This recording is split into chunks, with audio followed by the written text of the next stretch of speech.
Assalamualaikum warahmatullahi wabarakatuh. Bismillah walhamdulillah wa sallallahu ala sayyidina Muhammadin wa ala alihi wa ashabihi ahli sidqi wal wafa. Allahumma salli ala sayyidina Muhammadin tibbil qulubi wa dawaiha wa afiyatil abdani wa shifaiha wa nuril absari wa dhiyaiha wa ala alihi wa sahbihi wa barik wa sallim la hawla wa la quwwata illa billah amma ba'd. Qala al-muallifu rahimahullah ta'ala wa nafa'ana bihi wa bi'ulumi fid darain amin ya rabbal alamin. Bismillahirrahmanirrahim. Wa qala sallallahu alaihi wasallam ar-raghima anfu rajulin dzukirtu indahu falam yusalli alayya. Wa qala sallallahu alaihi wasallam man dzukirtu indahu fa akhta'a as-salata alayya akhta'a tariqal jannah. Wa qad amara sallallahu alaihi wasallam bil ikthari min as-salati alayhi fi yaumil jum'ah khususan.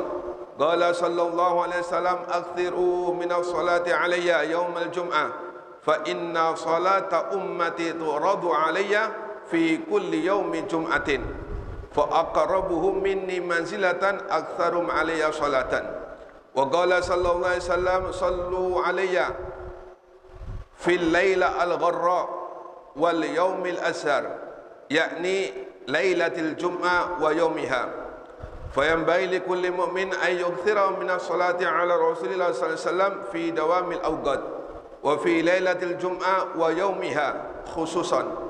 Wal yaj'alis salam alaihim as-salah faqad amra Allah bima jami'an ila akhiri ma qala radhiyallahu ta'ala anhum. Kita lanjutkan pembahasan zikir yang dikatakan oleh Al-Imam Al-Qutub Al-Habib Abdul Haddad yang penuh dengan keberkahan dan dengan kebaikan, di antaranya yaitu 3 zikir. Yang pertama istighfar, sudah kita bahas. Yang kedua yaitu sholawat, sebagaimana 2 minggu kemarin kita membahasnya. Malam hari ini kita lanjutkan pembahasan zikir sholawat terhadap Nabi Muhammad SAW. Kata Nabi, celaka atau sengsara ketika namaku disebut cuma dia tidak bersolawat kepadaku. Banyak sekali dari hadis-hadis Nabi Muhammad SAW yang memperingatkan terhadap diri kita bahwasanya siapapun yang ketika nama Nabi disebut namun dia tidak bersolawat kepadanya, maka tanda-tanda orang celaka. Dalam hadis lain Nabi mengatakan, hadis ini asbabul wurud atau sebab-sebab datangnya hadis ini. Suatu ketika Sayyidatuna Aisyah ini melihat betapa terangnya wajah Nabi Muhammad. Wajah Nabi Muhammad bercahaya di waktu yang begitu gelap gempita. Saat ketika Nabi Muhammad masuk rumah Sayyidatuna Aisyah, Nabi Muhammad bercahaya. Ketika Sayyidatuna Aisyah melihat Nabi Muhammad bercahaya, terkejut. Saya mengatakan, ma'adwa'a wajhuka ya Rasulullah, wahai Rasulullah, betapa terangnya wajahmu, kata Sayyidatuna Aisyah.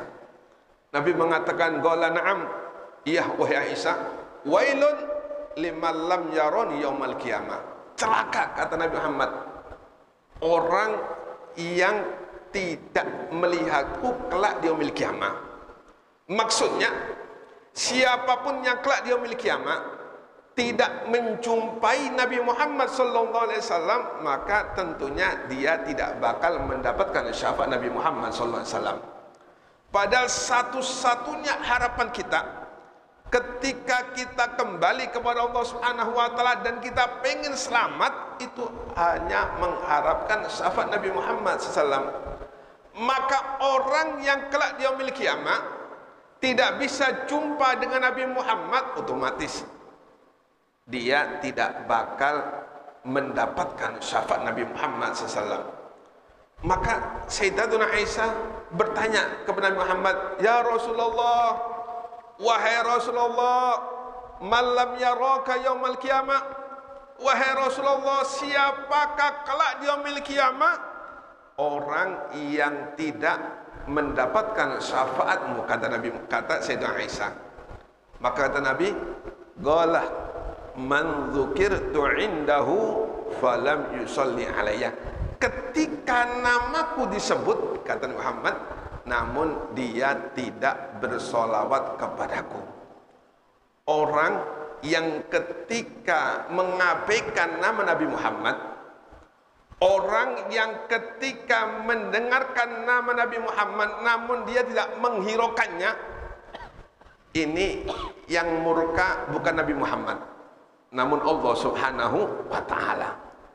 Sebagaimana pernah kita ceritakan di dalam kitab Mukasyafatul Qulub, Al-Imam Ghazali pernah menceritakan ada satu malaikat ketika Nabi Muhammad Mi'raj berjumpa dengan Allah Subhanahu wa ta'ala, melewati malaikat tersebut.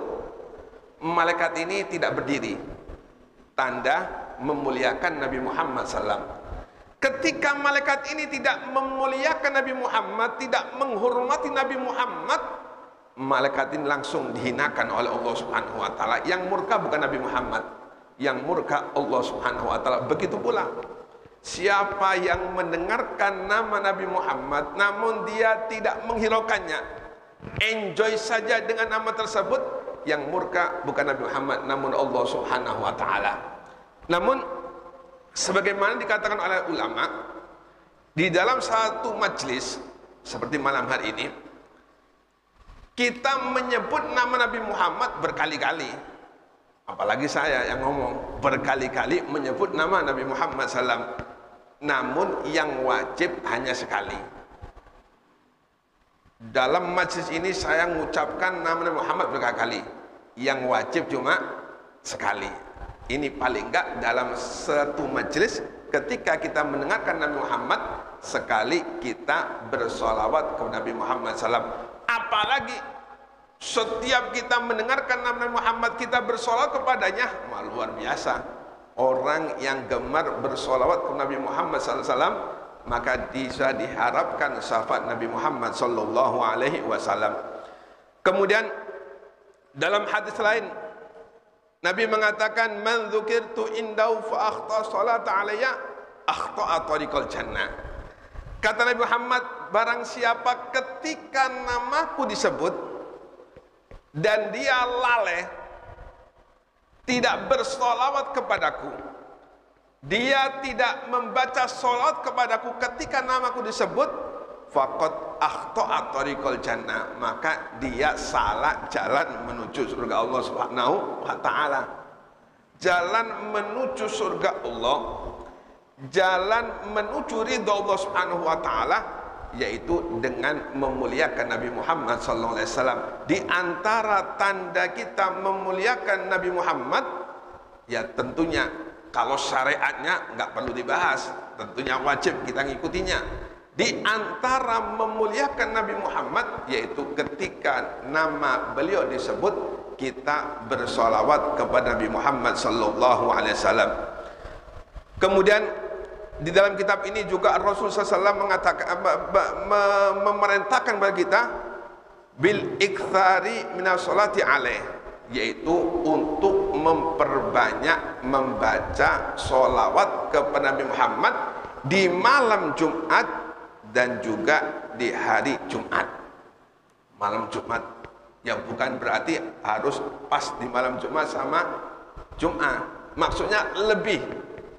Ketika memasuki malam Jumat dan hari Jumat, lebih-lebih kita harus memperbanyak membaca sholawat terhadap Nabi Muhammad SAW. Mungkin hari-hari biasa kita membaca sholawat kepada Nabi Muhammad 1000 kali, pagi 500, malam 500. Maka ketika memasuki malam Jumat dan hari Jumat, mungkin bisa 5000, malam Jumat 5000, hari Jumatnya 5000, menjadi 1000. Nah, ini perintah Nabi Muhammad untuk memperbanyak sholawat kepadanya di malam Jumat dan juga dari Jumat.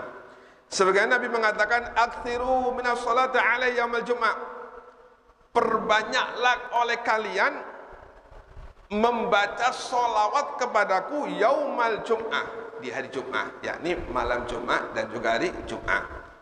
Fa inna sholata ummati, sesungguhnya sholawat umatku, tu'radu alayya fi kulli yaumin Jum'ah, sesungguhnya kata Nabi Muhammad, seluruh sholawat umatku ini disodorkan oleh Allah Subhanahu wa Ta'ala di malam Jumat. Malam Jumat disodorkan oleh Allah Subhanahu wa Ta'ala, dan sholawat inilah satu-satunya senjata Nabi Muhammad, satu-satunya andalan Nabi Muhammad untuk menyelamatkan umatnya. Kalau kita ingin mendapatkan syafaat Nabi Muhammad, tentunya Nabi Muhammad juga butuh modal. Kalau Nabi Muhammad gak punya modal, bagaimana mungkin Nabi bisa menyelamatkan kita dengan syafaatnya? Apa modal Nabi Muhammad untuk menyelamatkan umatnya? Yaitu dengan memperbanyak sholawat kepada Nabi Muhammad SAW. Sebagaimana Imam Sauri pernah berjumpa dengan seorang pemuda. Pemuda ini bertemu dengan Imam Sauri di waktu haji. Cuma yang membuat heran Imam Sauri, pemuda ini tidak ada satupun yang dibaca terkecuali sholawat. Ketika tawaf, sallallahu ala Muhammad, sallallahu ala Muhammad, sallallahu Muhammad. Ketika sa'i, sallallahu ala Muhammad, sallallahu Muhammad. Ketika tawaf, sallallahu ala Muhammad. Lempar jumlah, sallallahu ala Muhammad, sallallahu Muhammad. Enggak ada lagi yang diucapkan kecuali sholawat terhadap Nabi Muhammad sallam. Bingung Sufyan Ats-Tsauri ketika selesai haji, ditanya, wahai pemuda, sesungguhnya di setiap tempat itu ada doa-doa masing-masing. Ketika tawaf ada doanya, ketika sa'i ada doanya, ketika ini ada doanya. Tapi kenapa engkau membaca sholawat terus? Apa kata pemuda? Wahai fulan, siapakah anda? Ketika ditanya Imam Tsauri, Imam Tsauri mengatakan, aku Sufyan Ats-Tsauri. Sufyan Ats-Tsauri ini seorang ulama besar, dikenal di seluruh Jazirah Arab, dan termasuk pemuda ini mengenal nama Imam Tsauri.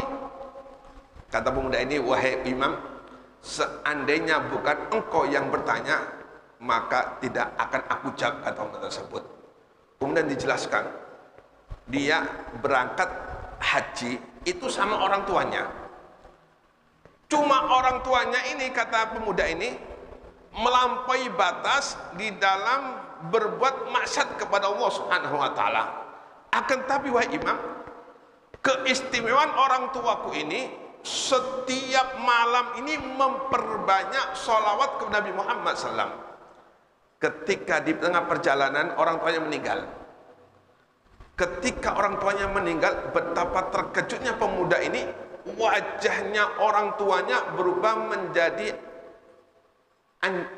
celeng, babi. Wajahnya ini berubah menjadi babi. Maka otomatis pemuda ini malu, rombongannya, beserta rombongannya malu dia. Ditutupilah wajah abahnya. Jangan sampai satupun rombongan haji ada yang mengetahui bahwasanya abahnya wajahnya berubah menjadi celeng atau babi. Bingung pemuda ini. Di waktu malam karena bingung, karena sedih, tertidur pemuda ini. Tidak lama pemuda ini tertidur, disitulah pemuda ini mimpi kedatangan Nabi Muhammad SAW, yang mana Nabi ini lagi membuka penutup wajah abahnya, kemudian abahnya diusap dan wajah abahnya kembali berubah seperti semula, bahkan lebih ganteng, lebih bercahaya daripada semuanya. Singkat cerita, orang ini tidak lain tidak bukan ada Nabi Muhammad SAW. Dan Nabi Muhammad mengatakan kepada pemuda, ketahuilah wahai pemuda, orang tuamu ini memang selalu maksiat kepada Allah Subhanahu wa Ta'ala, tidak bisa menjauhi perbuatan yang dilarang oleh Allah Subhanahu wa Ta'ala. Akan tetapi kehebatan orang tuamu ini, kata Nabi Muhammad, memperbanyak sholawat kepadaku, maka aku memberikan syafaat kepadanya. Dari sinilah kata pemuda tersebut, aku wahai Imam tidak pernah meninggalkan untuk membaca salawat ke Nabi Muhammad sallallahu alaihi wasallam. Kemudian kata Nabi Muhammad, dikatakan Nabi Muhammad, fa aqrabuhum minni manzilatan aktsarum alaihi salatan. Siapa yang pengen dekat dengan Nabi Muhammad, maka kata Nabi Muhammad, yaitu perbanyak solawat kepadaku Nabi Muhammad SAW. Orang yang dekat dengan Nabi Muhammad otomatis dekat dengan Allah Subhanahu Wa Taala. Sebab pintu untuk menyampaikan seseorang kepada Allah, yaitu Nabi Muhammad. Ketika kita sudah mendapatkan perhatian Nabi Muhammad, ketika kita sudah dekat dengan Nabi Muhammad, dengan syariat-syariatnya, dengan sunnah-sunnahnya, dengan memperbanyak salat kepadanya, maka otomatis kita pun akan menjadi orang yang dekat dengan Allah Subhanahu Wa Taala. Mudah-mudahan Allah Subhanahu Wa Taala selalu memberi hidayah, memberi kepada semua, sehingga kita diberikan kemampuan Allah Subhanahu Wa Taala untuk bisa selalu memperbanyak salawat kepada Nabi Muhammad sallallahu alaihi wasallam. Amin ya rabbal alamin.